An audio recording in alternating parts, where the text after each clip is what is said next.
Bharatiya Janata party के संगठन में एक ऐतिहासिक मोड़ आ सकता है। जी हां, पार्टी के नेतृत्व में परिवर्तन को लेकर चल रही चर्चाओं के बीच ये अटकलें तेज हो गई है। बीजेपी को जल्द ही अपनी पहली महिला राष्ट्रीय अध्यक्ष मिल सकती है। सूत्रों के मुताबिक ये फैसला सिर्फ प्रतीकात्मक नहीं बल्कि रणनीतिक भी होगा, खासकर महिला सशक्तिकरण दक्षिण भारत में पार्टी की पकड़ आगामी चुनाव के मद्देनजर देखते हुए। जी हां, इस वक्त पार्टी के शीर्ष नेतृत्व में जिन नामों की सबसे ज्यादा चर्चा है उनमें वित्त मंत्री निर्मला सीतारमण, आंध्र प्रदेश के सशक्त नेता डी पुरंदेश्वरी और तमिलनाडु की जानी मानी विधायक वंथी श्रीनिवासन शामिल है। नमस्कार, मैं सुहानी सिंह, स्वागत है आपका आगाज टाइम में। आइए एक एक कर जानते हैं कि इन दावेदारों के बारे में और समझते हैं कि क्या बीजेपी एक बड़े बदलाव की ओर बढ़ रही है। सबसे पहला नाम है निर्मला सीतारमण का। मौजूदा वित्त मंत्री और पूर्व रक्षा मंत्री, पार्टी संगठन और सरकार दोनों में उनका अनुभव गहरा है।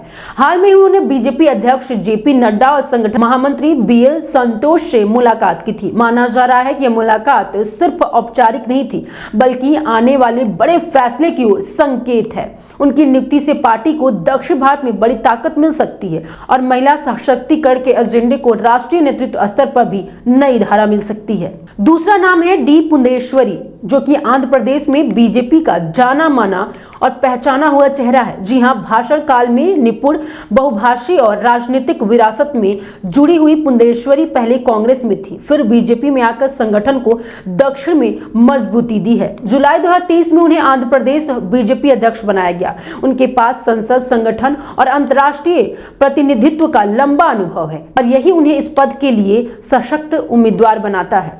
और तीसरा नाम है वंथी श्रीनिवासन, एक वकील से राजनेता बनी जो कि तमिलनाडु के कोयम्बटूर साउथ सीट से बीजेपी की विधायक हैं। वंथी ने महिला मोर्चा राष्ट्रीय अध्यक्ष रहते हुए पार्टी के महिला एजेंडे को जमीनी स्तर पर पहुंचाया और वो केंद्रीय चुनाव समिति की सदस्य भी हैं और ये सम्मान पाने वाली पहली तमिल महिला बनी थी। वंथी जमीनी राजनीति से जुड़ी हुई है और संगठनात्मक मजबूती के लिए उनके योगदान को पार्टी नेतृत्व में हमेशा सराहा गया है। अब सबसे बड़ा सवाल यह है कि क्या राष्ट्रीय स्वयंसेवक संघ भी इस बदलाव के लिए तैयार है।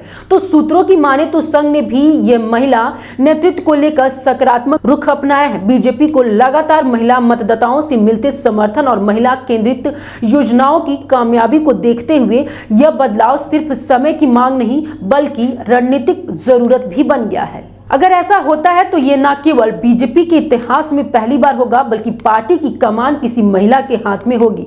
जी हां, बल्कि देश की राजनीति में महिला नेतृत्व को लेकर एक मजबूत संदेश भी जाएगा। अब देखना यह होगा कि बीजेपी नेतृत्व किसे सौंपता है राष्ट्रीय अध्यक्ष की कमान। लेकिन इतना तो तय है कि पार्टी बदलाव के मोड़ पर खड़ी है और यह बदलाव ऐतिहासिक भी हो सकता है। अगर आपको हमारा ये वीडियो पसंद आया तो हमें कमेंट करके जरूर बताएं। तब तक के लिए देखते रहिए आगाज टाइम।